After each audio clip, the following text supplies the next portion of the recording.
Bagi memahami lebih lanjut keyakinan rakyat terhadap keadaan ekonomi semasa, bersedia menerusi talian Datuk Dr. Madeline Burma, Fellow Akademi Sains Malaysia. Terima kasih Datuk bersama saya jam ini. Mungkin Datuk boleh berikan respons awal dapatan Emir Research ini yang mendakwa 5 daripada 10 responden berpandangan mereka tidak pasti dengan hala tuju negara dan kemampanan ekonomi.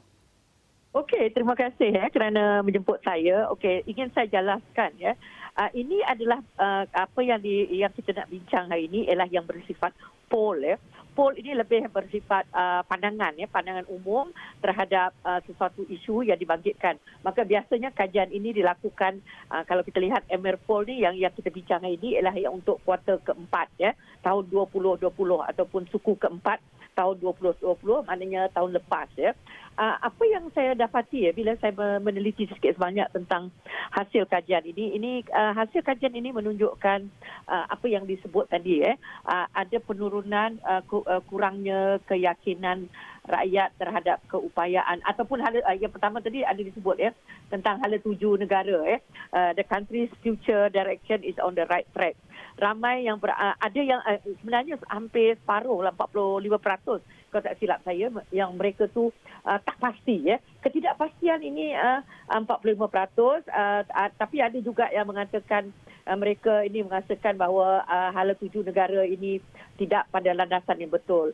Jadi angka-angka sebegini saya rasa ini ada kaitannya dengan apa yang berlaku di negara kita walaupun disebut tadi ketua eksekutif dia mengatakan ada event-event yang tidak dimasukkan dalam kajian ini. Saya rasa kalau dimasukkan lagi banyak ceritanya. Tapi apa yang saya nak sebut tadi, the country's future direction is on the right track. Jadi yang pertama ingin dijelaskan ialah ramai di kalangan Malaysia, rakyat Malaysia yang ditemu bual. Kita kena bincang yang ditemu bual walaupun kita menganggapkan ini adalah gambaran kepada kalau kita menganggap research ini poll ini sesuatu yang melambangkan keadaan di Malaysia, maka seolah-olah ia memberi gambaran bahawa ramai di kalangan rakyat Malaysia yang tak pasti tentang landasan hala tuju negara. And then yang kedua tadi yang disebut juga ialah berkaitan dengan kedudukan ekonomi kita, sama ada kedudukan ekonomi kita berada pada landasan yang kukuh atau tidak. Ada juga yang hampir 45% ataupun kurang daripada 50% yang mengatakan bahawa ekonomi kita tidak berada pada keadaan yang kukuh. Dan juga satu lagi kalau tak silap saya masa saya baca tu iaitu keupayaan kerajaan Pakatan PN untuk menjadi sebuah kerajaan yang mampu. Ada juga yang merasakan bukan tidak yakin, mereka tak pasti. Jadi apa yang boleh saya simpulkan di sini, wujudnya ketidakpastian di kalangan responden yang ditemu bual. Dan kalau kita boleh menggunakan ketidakpastian responden dan menggambarkan rakyat keseluruhan, maka saya rasa banyak perkara yang boleh kita bangkitkan di sini. Saya boleh bangkitkanlah kenapa ketakpastian ini berlaku. Satu ialah mungkin rakyat kurang tahu tentang apa yang kerajaan telah lakukan. Dia tahu bantuan-bantuan telah diberikan. Bagi dia memang banyak bantuan yang diberikan. Yang dia tahu apa yang berada pada ketika itu. Tetapi implikasinya kepada masa depan negara kurang dia faham. Walaupun dia tahu yang dia tahu contohlah saya nak bantuan ini untuk saya saya dalam golongan B40 saya nak bantuan banyak ni ini kerajaan dah buat. Saya nak IC-NAT, dia tahu benda tu, bukan dia tak tahu. Tetapi bila nak dikaitkan dengan masa depan macam tadi dia tanya ada tak kaitan tentang hala tuju negara, kedudukan ekonomi, mungkin keadaan ni jawapan mungkin agak berbeza kalau ditanyakan kepada golongan yang lebih mengetahui tentang ni. Contohlah para akademik ataupun mereka yang berpendidikan tinggi. Sebab apa yang dilakukan di sini, poll ni selalunya dia cuba melambangkan rakyat jelata Tapi kalau dia specifically lah kepada individu tertentu, mungkin saya rasakan kefahaman tu agak berbeza sedikit.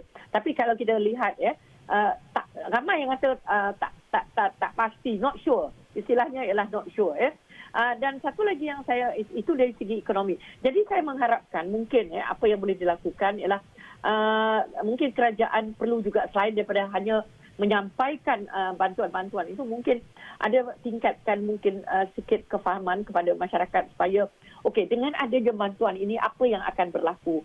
Ramai hanya menganggap ini bantuan ini hanya untuk saya.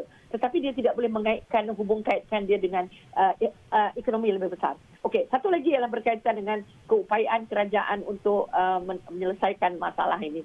Dikatakan lebih 46% saya mengatakan kerajaan yang sedia ada ini kurang berupaya, ataupun tak pasti yang mereka ini berupaya untuk menjadi seorang kerajaan yang baik. Tapi ini saya rasa lebih kepada kefahaman media sosial kita yang banyak memainkan peranan, ya. Mungkin kalau isu-isu yang disebutkan tadi dibangkitkan, ya, macam disebutkan tadi tentang pendaftaran parti politik dan juga isu-isu moral tadi disebutkan lagi. Saya kira angka yang disebut ini mungkin semakin tinggi. Jadi ini jelas menunjukkan kepada kita bahawa berlakunya, saya melihat ini sebagai satu ialah keupayaan rakyat untuk menilai kebenaran itu. Ya.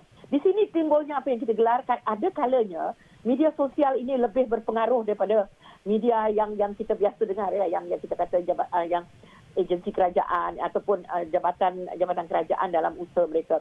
Maknanya media sosial sekarang sudah menjadi media arus perdana, bukan lagi media-media yang di mana yang dikuasai oleh kerajaan. Jadi saya rasa penting, ya, yang berlaku juga sekarang apa yang digambarkan di sini, ada tak saya memikirkan besar kemungkinan juga berlaku kebenaran dalam apa yang dikatakan oleh para penyelidik ataupun para penganalisis yang mengatakan Malaysia, rakyat Malaysia sekarang berhadapan dengan defisit kepercayaan, trust deficit.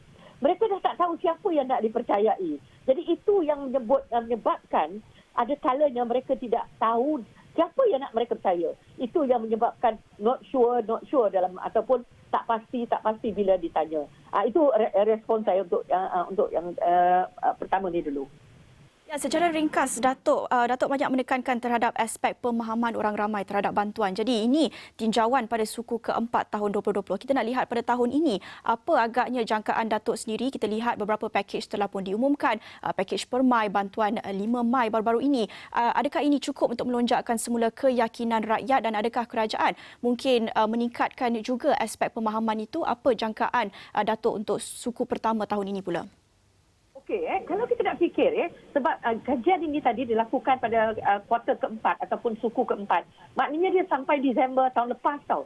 Bermakna sudah ada 4 bantuan yang telah diedarkan dan juga bajet pun sudah pun dibincangkan ataupun dibentangkan. Jadi bermaknanya bagi saya dari segi bantuan apa yang kerajaan telah lakukan itu tak ada masalah. Memang dah dilakukan.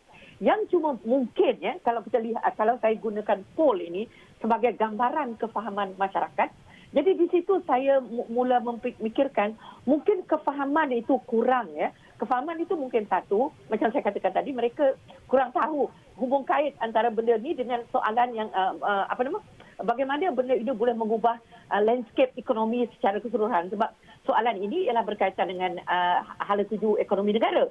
Kedua ialah tentang kerajaan. Sebab bagi mereka, kalau kita tanya, sebab kalau saya bandingkan dia dengan kajian yang bertanya tentang pandangan mereka terhadap bantuan yang diterima, majoriti mengatakan bahawa mereka berpuas hati dengan bantuan yang diberikan. Tapi bila saya relatekan dengan kajian email ini, dia macam seolah tidak selari seperti yang saya anggapkan. Itu yang saya mengatakan mungkin, ya, ini mungkin sebab saya tidak melakukan kajian ini. Saya cuma boleh menterjemahkan bahawa rakyat tidak boleh kurang upaya untuk menghubung kaitkan apa yang mereka terima dengan bagaimana menterjemahkannya kepada apa usaha yang dilakukan oleh kerajaan yang sedia ada. Itu nombor satu. Dan yang kedua tadi saya katakan juga banyak juga persoalan perbincangan debat yang berlaku dalam media sosial yang saya kata sekarang dah jadi media arus perdana, yang mungkin mewarnai pemikiran mereka. Saya tidak melihat ini sebagai sesuatu yang negatif. Saya lebih melihat itu sebagai keterbukaan dalam pemikiran rakyat Malaysia. Kita biarkan benda ini berlaku seperti apa yang Astro Awani lakukan sekarang. Kita terima pandangan, kalau perlu ditambah baik, kita tambah baik. Kalau perlu, kita tidak mahu rakyat kita hanya menerima seadanya. Kita mahu juga mereka untuk berfikir secara kritis dan menambah baik dengan melalui poll begini. Ini sangat bagus bagi saya. Bagi saya lah ya. Bukan dia mengkritik kerajaan. Dia lebih melakukan apa yang kita gelar sebagai kritikal yang berfikiran kritis dan kritis yang membina. Itu yang lebih penting. Itu bagi saya. Baik, terima kasih Datuk Dr. Madeline Burma, Fellow Akademi Sains Malaysia mengulas mengenai tinjauan Emir Research dan laporan lanjut ada di astrawani.com.